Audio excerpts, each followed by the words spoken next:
Stocks are approaching record highs, but is the market about to crash? What do you need to do right now in preparation? I'll answer those questions and more for you right now. Welcome back, everyone. In this video, we will talk about the 5 reasons why I think a stock market crash is coming, what will trigger the big drop, and what you should be doing right now to prepare. And if you like making money and are looking to learn and invest alongside a guy with a crooked head and no girlfriend, but has been investing for almost 2 decades now, go ahead and subscribe, hit that little notifications bell, and while you're down there, go ahead and give the video a like as well. I will show you in this video that a second crash of some sort is coming. And I'm typically a positive guy, especially when it comes to the market. But I'm full stop right now on all my investing activities except for Tesla. It's just a different beast altogether, totally different. But I just don't understand what is going on in the stock market right now. The data just isn't supporting this run up at all. So I will show you guys exactly what I'm seeing, in my opinion, of course. And at the end, I'll tell you exactly what you need to be doing right now. So make sure you stick around to the end for that because you need that information. The first reason I see a stock market crash coming, corporate stock buybacks are done. Look, I can nerd out with the rest of them with all these technical charts and all these other shenanigans and all these fancy graphs and all that good stuff like that. But that's fun stuff you do in a dark room all by yourself when you're by yourself. Not creepy like, just, learning, doing data stuff. Anyways, this channel is about putting stuff in an easy to understand format, so we're going to keep it simple here. The important piece to know here is that corporate buybacks have pretty much dried up altogether. And a corporate buyback is really simple to explain. It's basically where a company essentially buys their own shares of stock back. They use their cash to buy their own shares of stock instead of using that cash to buy other things. And it's generally viewed very positively by the markets. But why would a company do that? That's a great question. Sometimes companies buy back shares because they believe the market has discounted its shares too steeply. Sometimes they do it to invest in themselves or to improve their financial ratios. And really the other huge benefit is that it increases the value of the shares. So back just a few months ago when the market was running really hot and it was really high, companies were willing to buy at a premium to purchase their own shares. And that was with prices at all-time highs. But now you may be able to get a small discount, and in some cases a pretty decent discount, and the activity is just basically stopped for everyone. Companies aren't doing buybacks anymore. Even the big players with hundreds of billions of dollars in cash, they're not doing buybacks either. So what does that tell you? Do they suddenly not like their own companies? Or do they see trouble brewing ahead? The second thing I'm seeing out there is unemployment is historically bad. I'm going to avoid all the noise and I'm strictly going to stick with the facts on unemployment. Hey, I understand completely if you don't agree, but understand that my reasoning is grounded in facts and backed by almost 100 years worth of statistics, not a viewpoint based on what you see on TV. So just leave that out of the comment section. Look, no one can deny that we have Great Depression levels of unemployment, and it's only getting worse. But the markets are pretending like that isn't happening. No one can just flip a switch and restart businesses in an instant, but the market sure is acting like it will. The market is acting like the economy will go back to normal. All 30+ million people that are not employed are suddenly going to be employed, and we will all just go back to overspending like we always have. Unfortunately, unemployment will take years, not months, years to recover. Look, history tells us this isn't going to be a quick turnaround in terms of unemployment. And I'll prove it right now with the data. Since the end of World War II, we have officially had unemployment over 10% just twice. 3 times if you go back before World War II and count the Great Depression. And none of them, absolutely not one, had unemployment recover back to 5% after it hit the 10% mark in under 6 years. And 2 of the 3 took a lot longer than that.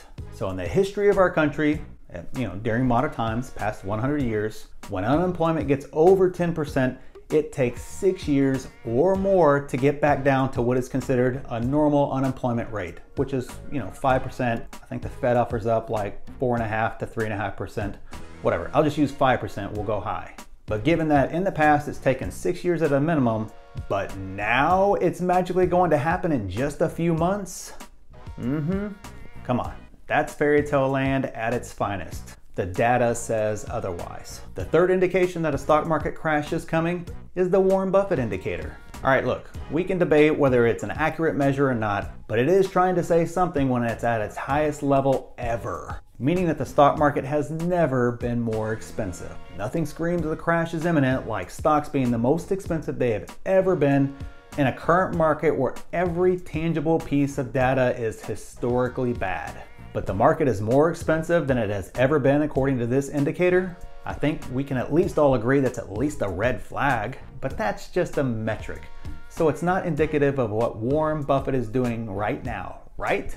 But what exactly has Berkshire and Warren Buffett done during this whole downturn? Not buying stocks. They've actually been busy raising cash. They sold airline stocks and reportedly borrowed $1.8 billion in a yen bond offering. There are companies who need to borrow to shore up their liquidity. But Berkshire and Warren Buffett has tons of cash. They don't need any more, like $130+ billion worth of cash. So at his first quarter earnings call in the annual shareholders meeting, Warren Buffett basically said, and I'm paraphrasing here, there was nothing to buy. Essentially, there was nothing out there that interested him at all. And Warren's always a net buyer of stocks every single year. So this is troubling to me, to say the least. Keep in mind, during the last downturn, Warren didn't rush into anything. He waited as things deteriorated further, and he did not buy into any of the rallies that happened on the way down.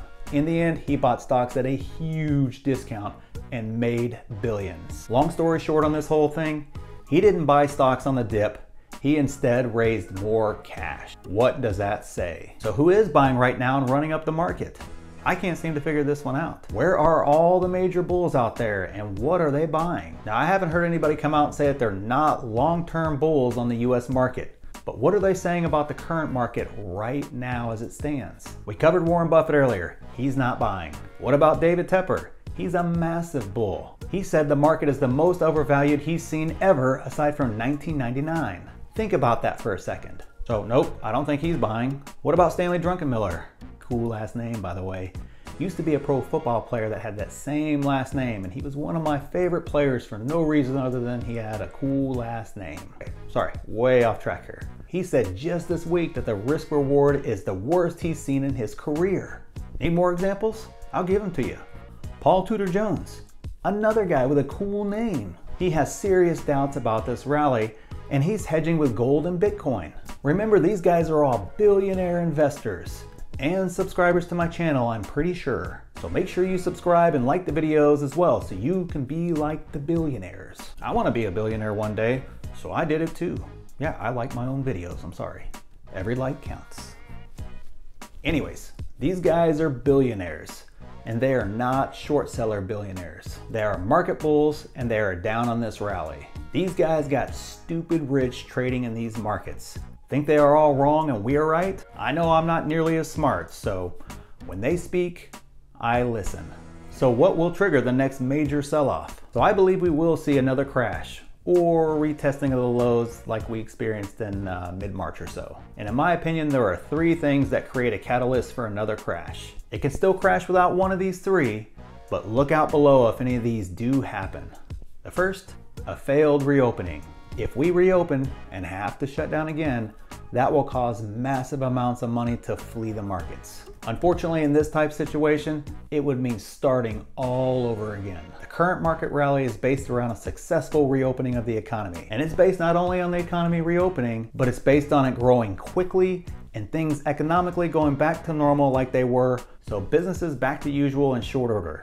No spikes back up of the illness, no re-implementation of some form of lockdown in areas that have already reopened. And did I mention everybody going back to spending money the way they previously did before all this? That's a lot of unknown things that have to go right to have a successful reopening that the market has priced in. If we don't have a best case scenario, expect a big drop. And if we have one of those things happen, like we have to shut back down, it's going to be even worse. The second thing that could really tank the markets quick, bad news on treatments, vaccines, or cures. So if we have some sustained positive momentum on a treatment or a vaccine, only to later have it fail in later trials or, as it gets further down the process, it will really send shockwaves through the markets and could trigger another major sell-off. So we need sustained good news on this front and to keep making rapid progress forward. Any significant setbacks, and look out below. And finally, if you fail to smash the like button or subscribe to my channel, fine, I know, it was cheap, I'm sorry. And finally, for real this time, this recession actually acts like a, recession. If this recession follows the movements in general like it should for a recession, this is just one of the few bounce backs before retesting and setting new lows. So look at this chart from the Great Recession. You had plenty of bounce back bull turnarounds before the market fell further. The talk each time was always, the worst is behind us, get in now while it's cheap, tons of money being pumped into the economy, you don't want to miss it, it's going up. Until it wasn't and the market rally was over and reality set in and the market dropped further. I want all this to end, don't get it wrong, but there is no precedent for a quick turnaround in this scenario given the numbers that we have. But that is what is absolutely priced into the market right now. What you should be doing right now. Now remember, this is for entertainment purposes only, as I'm a complete idiot. It is a scary time right now in the stock market. FOMO is rampant everywhere. That is usually, by the way, another sign that it's a little bit to a lot overheated. I just made a video to help out with FOMO. I'll put it at the end of this video so you don't have to search for it. Just hang on till the end, it'll pop up right there on the screen for you. And we also have a Discord chat room dedicated to just FOMO, so check that out as well. But if the super rich, bullish investors are not buying and they see problems, huge corporations who have been buying shares en masse for years suddenly aren't buying any more shares. That tells me all I need to know right there. So here's exactly what you need to do right now. Don't wait, start it right now.